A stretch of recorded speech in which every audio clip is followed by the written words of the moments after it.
Bonjour, je me présente, Jamie Damas, fondatrice de Je suis une maman. Que ce soit notre site internet, notre page Facebook, notre rassemblement annuel ou encore notre web télé, Je suis une maman vous accompagne à travers toutes les étapes de la maternité. Bienvenue à Je suis une maman TV.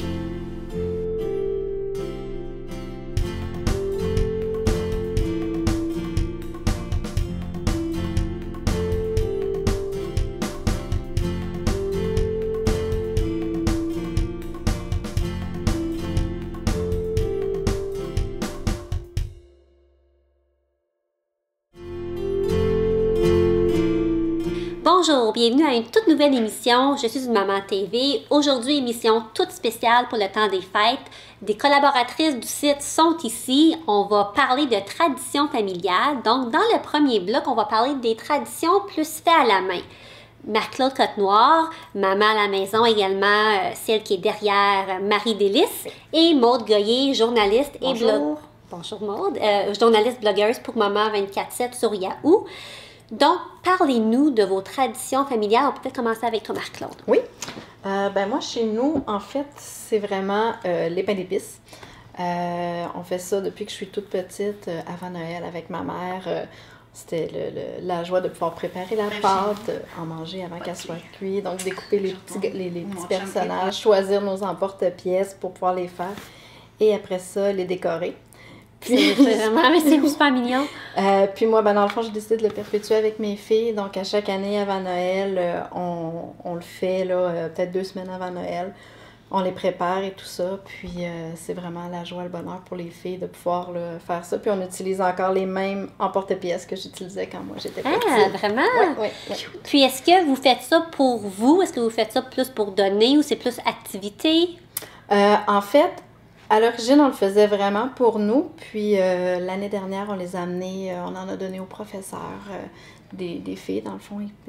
C'est ça, c'est un petit cadeau fait de leur main pour... Puis moi, question, je suis pas très... je suis pas une experte en dessert, mais c'est quelque chose qui est difficile à faire? Non, c'est vraiment pas difficile. Le secret, dans le fond, c'est de réfrigérer la pâte. Une fois que la pâte est faite, c'est de la réfrigérer à peu près 1 heure pour pouvoir après ça bien la malayer. Mais ce qui est merveilleux maintenant, c'est que tu peux acheter déjà des boîtes tout faites. Il y a tous les ensembles, il y a les maisons de pain d'épices, il y a des traîneaux de Père Noël ou il y a simplement les petits bonhommes de pain d'épices qu'on peut acheter déjà faits. Puis les enfants n'ont qu'à les décorer. Donc, si on manque de temps ou si on n'aime pas cuisiner, ça peut se faire aussi très, très bien. Puis est-ce que des enfants aiment ça? Est-ce qu'elles ont hâte à chaque année de faire leurs biscuits? Oui, cette année, ils étaient tout énervés de les faire aussitôt. Mais souvent, on les prépare aussi puis on en garde pour le Père Noël. C'est le traditionnel biscuit avec le verre de lait. Voilà. Intéressant. Donc, mais toi, Maude, c'est plus fabriqué à la main, mais c'est plus des cadeaux. Oui, alors nous, dans notre famille, on a la tradition de faire des cadeaux fabriqués. C'est quelque chose qu'on a instauré parce qu'on était soucieux de l'écologie, l'environnement, qu'est-ce qu'on pourrait faire au lieu d'acheter, freiner un peu la consommation du temps des fêtes. Et on a décidé, il y a quelques années, de faire des cadeaux fabriqués entre nous. Donc moi, mes sœurs, les conjoints, mes parents, on se donne des cadeaux. Et j'en ai apporté, assez incroyable. Mon père, l'an passé, m'avait pigé, a pris une vieille chaudière de chlore pour la piscine. Le pain, ça me sert de récipient pour mettre mon bois proche du foyer. Et il avait fait aussi le petit contenant à crème pour le corps, crème pour les mains. C'est beau! Et il a peint ça, mon père qui est un entrepreneur en plomberie, à la retraite. Je ne savais même pas qu'il y avait des talents de peintre, des talents artistiques comme ça. Donc, moi, j'étais très touchée de voir tout le travail qu'il y avait là-dedans.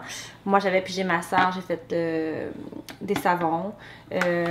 Une année, ma sœur avait fait ça ici pour ma fille. Elle s'était mise à tricoter. Elle a fait un bonnet pour Romy et le petit foulard qui va avec.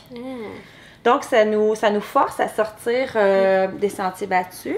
Ça nous force à prendre un moment, à s'arrêter pour fabriquer un cadeau pour l'autre, la personne qu'on a pigée. Et pendant qu'on le fabrique, on pense à cette personne-là, on y met du temps, on veut s'appliquer. Puis il y a un petit challenge aussi qu'on veut toujours impressionner les autres. Ma mère fait à manger, elle fait des choses incroyables. Mon conjoint avait pigé mon père, il a fait un calendrier personnalisé avec des photos de ses enfants, ses petits-enfants. C'était super beau. Donc, ça nous force à sortir un peu des sentiers battus. J'ai entendu une fois quelqu'un me dire le plus beau cadeau qu'on peut te donner, c'est celui du temps. de notre temps. Puis c'est vrai, parce qu'on prend le temps de faire ça pour eux. Oui, puis ça demande une réflexion, parce que là, si on pige quelqu'un qu'on n'est pas trop sûr qu'est-ce qu'on va y faire, ben là, on réfléchit, on se fait un plan de match, on se prend quand même pas mal de temps à l'avance. En général, on fait notre pige en septembre ou octobre. Ah oui, OK. Oui, on la fait tôt parce qu'on veut justement... on a un petit souci de performance, donc c'est drôle parce que c'est ça, tout le monde s'applique, puis tout le monde essaie de préparer quelque chose d'original. Donc, la pige est faite pour cette année. La pige est faite. Est-ce que le travail est commencé? Le travail est commencé. On peut avoir un scoop? Non. Je me suis essayée. Et puis là, le temps des fêtes approche. Est-ce que vous avez un temps des fêtes occupé? C'est-tu plutôt relax? Marie-Claude, comment ça se passe chez vous? C'est assez occupé, étant donné les deux familles, la famille de mon conjoint, la mienne. Et le temps en famille est très, très, très précieux. Parents, grands-parents, tout ça, c'est très précieux. Donc, il y a des moments, nous, on reçoit le 24, mes parents et la famille de mon conjoint.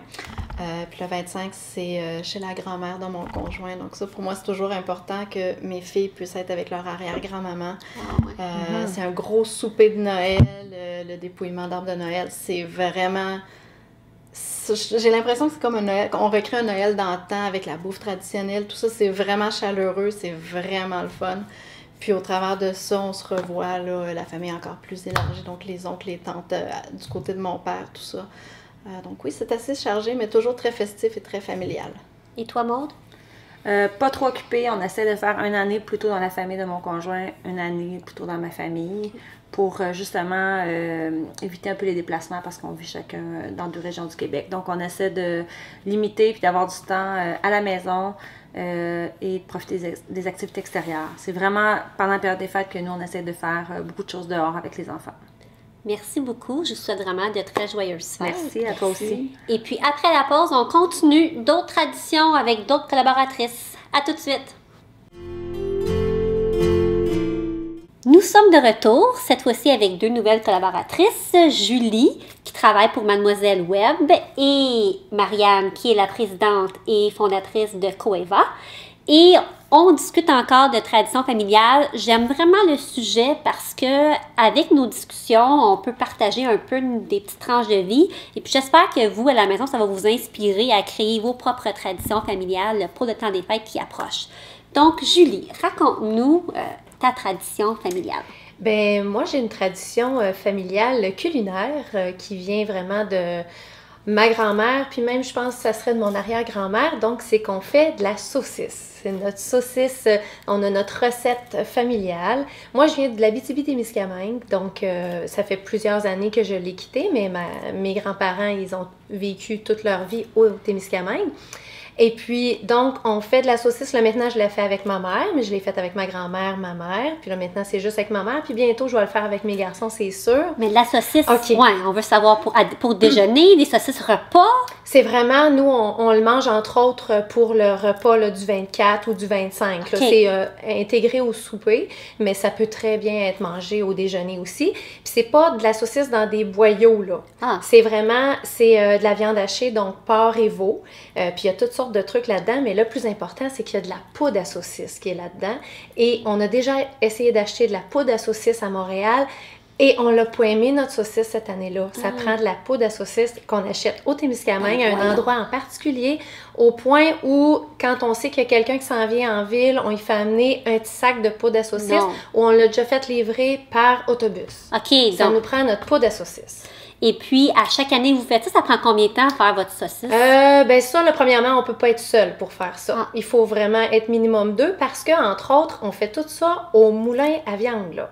On a, qu'on tourne, une manivelle, là, le moulin à viande, puis au bout, il y a un embout qu'on a arrangé artisanalement, qu'on a fixé au bout. Et puis donc, tu tournes, puis là, t'as l'autre qui coupe la saucisse, puis qui reçoit la saucisse, puis qui la coupe en petits bouts. Puis non, tu peux pas être seul pour faire ça. Puis ça te prend un bon après-midi parce que là, t'en fais une bonne quantité. Puis est-ce que tes garçons attendent ça? Oui, c'est sûr. La saucisse, ça, c'est bien important. Oui. Est-ce qu'ils te regardent la faire? Ben écoute, jusqu'à présent, pas vraiment, parce que je l'ai toujours fait chez ma mère. Mais là, je vais les impliquer, là, c'est certain, parce qu'il faut que ça se continue, ça, là. Ah, mais c'est vraiment intéressant. Une tradition de saucisse. Oui. Bon, ben là, j'aurais tout vu. Marianne, toi, chez vous? Ben, en fait, moi, je suis une fanat de cuisine, donc j'adore cuisiner. Mais depuis quelques années, moi, je cuisine beaucoup avec mes filles. Donc, ma plus jeune a 6 ans, ma plus grande a 10 ans. Puis, on cuisine beaucoup ensemble. Puis, à Noël, j'aime beaucoup ça, cuisiner avec elles, ce qu'on va manger au repas des fêtes. Puis, c'est toujours des choses plus ou moins simples, là, dépendamment du niveau d'énergie que j'ai pendant l'année. Puis, rendu à cette période-là de l'année, il y a des fois, je vais faire des choses plus complexes. Mais j'essaie toujours d'y aller selon l'intérêt que j'ai, le petit feeling que j'ai pour l'année, puis on cuisine ensemble. Puis une chose qu'on fait toujours à chaque année, ça fait des années que je fais ça, c'est les truffes avec un petit peu d'alcool dedans. C'est vraiment, pour moi, là, c'est un peu un plaisir. Là. Je sors quand je cuisine à Noël avec mes enfants, on met tous nos petits tabliers, puis on se met de la musique de Noël, puis on cuisine pendant un après-midi, puis tout ça. Donc, c'est vraiment un plaisir pour moi d'être avec elles pour faire ça. Puis est-ce que tes filles ont hâte, là? Est-ce que ça a eu lieu, votre journée de cuisine, ou ça s'en vient? Ou... Non, ça n'a pas eu lieu, parce que moi, il faut qu'on soit prêt pour être vraiment dans l'ambiance. Donc, faire ça trop longtemps à l'avance, je suis passée dans la féerie des fêtes, on va dire, il faut que le sapin soit fait. Je fais mon sapin vers le début mi-décembre, là, puis suite à ça, pour que, de toute façon, les truffes, ça se garde, mais il faut quand même les faire près du temps, là. Donc, on cuisine quelques jours avant les fêtes. Là, une fois que l'école est terminée, 20, 21, 22 décembre, là, on se met là-dedans. Puis on Les cuisine. offrez-vous? Comme pour les professeurs, ça peut être des cadeaux de profs? Oui, bien en fait, avec des petits papiers transparents, là, qu'il y a des fois des petits dessins dedans, là, on coupe les petits carrés, puis on met chaque truffe individuellement attaché avec un petit ruban.